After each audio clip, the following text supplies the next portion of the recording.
বার্ষিক ক্রীড়া প্রতিযোগিতা এবং পুষ্পবিতরণী অনুষ্ঠানে আমাদের মধ্যে উপস্থিত রয়েছে মোহাম্মদপুর থানার ক্লাস্টারের সম্মান দ্বিতীয় স্যার, উপস্থিত রয়েছেন সম্মানিত অভিভাবক সমিতির সদস্য মহোদয়, উপস্থিত রয়েছেন এই বিদ্যালয়ের সম্মানিত প্রধান শিক্ষক মহোদয়গণ, অভিভাবক মহোদয়গণ, সম্মানিত উপস্থিতি এবং ছোট্ট সোনামণিরা, আসসালামু আলাইকুম।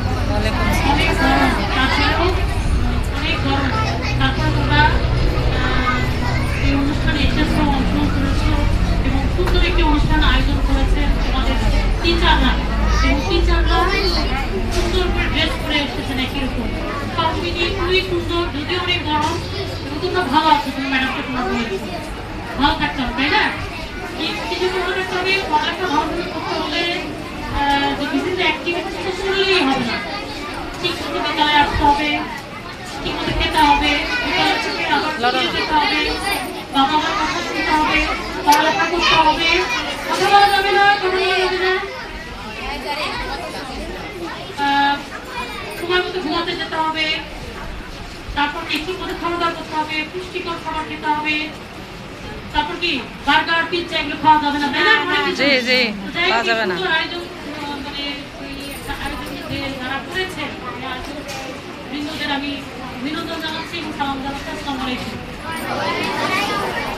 তোমরা এই বছরের বৃত্তি পরীক্ষার পর থেকে শুরু হয়েছে, কি হয়েছে? প্রথমে হলো কি পদক প্রতিযোগিতা, তাই না?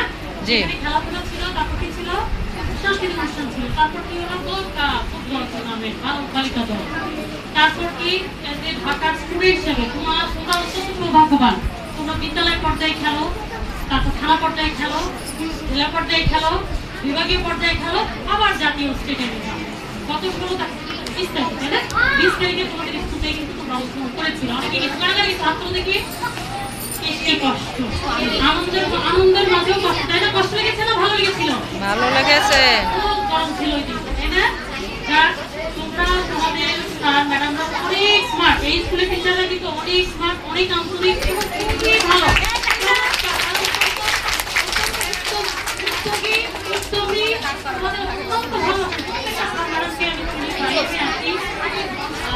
টিচার যারা সকলেই অনেক ভালো হন, ভালো বিধায় তারা এই মহৎ পেশায় এসেছেন। তারপরে তোমাদের এই টিচাররা একটু বেশি মাত্রায় ভালো, এটা আমরা নিজেরা অফিসার হিসেবে আমরা জাজ করি, সব সময় তোমাদের এটাও তোমার নাম বলি। যদিও মাঝে তোমাদের খুব বিরক্ত মনে হতে পারছে, কেন আমাদের যারা ভালো তাদের কিন্তু সব জায়গায় পাঠান, তাই না? তারা খুব শারীরিক ছিল, খুব শারীরিক একটি নম্বর তাদের তারা এক নম্বর, ঠিক আছে?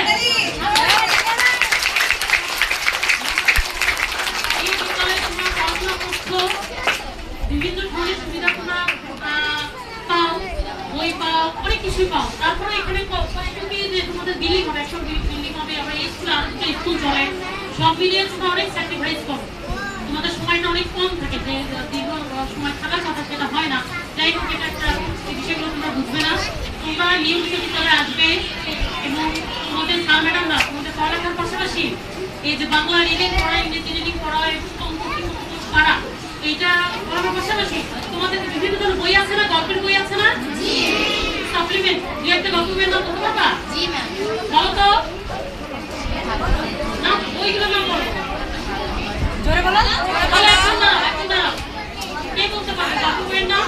বলো, বলো, গল্প বলবো, ম্যাডামরা যেগুলো দেয় এই বইগুলো পড়তে হবে কেন জানো? তোমাদের একদম রিডিংটা যাতে একটু ঝরঝরা হয়,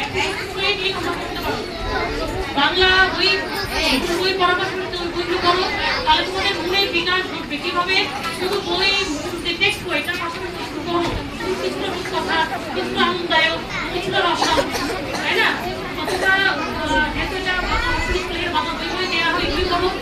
ইংরেজি যখন মূল টেক্সট বইয়ের পাশাপাশি ইংরেজি টেক্সট বইয়ের পাশাপাশি ওরকম ইংরেজি স্টোরিগুলো নিয়মিত বিদ্যালয়ে আসবে, পড়ালেখা করবে, ম্যাডামদের কথা শুনবে, যে বিষয়ে ভালো, কেউ দৌড়ে ভালো, কেউ কিসে ভালো, গানে ভালো, কেউ নাচে ভালো, কেউ খেলাধুলায় ভালো, কেউ ড্রয়িংয়ে ভালো, কেউ আর্টিতে ভালো, আরো অনেক কিছু আছে, তাই না?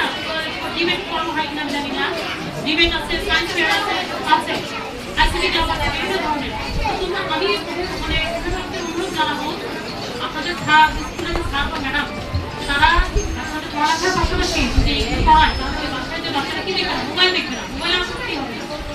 তাহলে মোবাইল থেকে দূরে রাখতে যদি এরা অনেক ছোট, তারপর ছোট বাচ্চারা অনেক মোবাইল নেয়, ওদের চেষ্টা করবেন এমনভাবে ইনভলভ রাখতে পড়ালেখার পাশাপাশি অন্যান্য অ্যাক্টিভিটিস বিদ্যালয় তো বিদ্যালয়ের সময় তারা মেনটেন করে বাসায় গিয়ে যাতে তারা এই বিষয়টাতে আকৃষ্ট না হয়, অ্যাডিক্টেড না হয়, সে বিষয়টা খেয়াল করবে।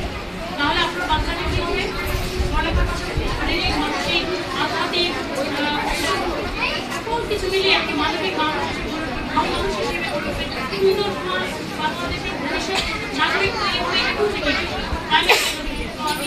আমি আয়োজন করার জন্য সুন্দর সুন্দর গিয়ে তোমরা তোমাদের যোগ্যতা যারা রেখেছো খেলাধুলা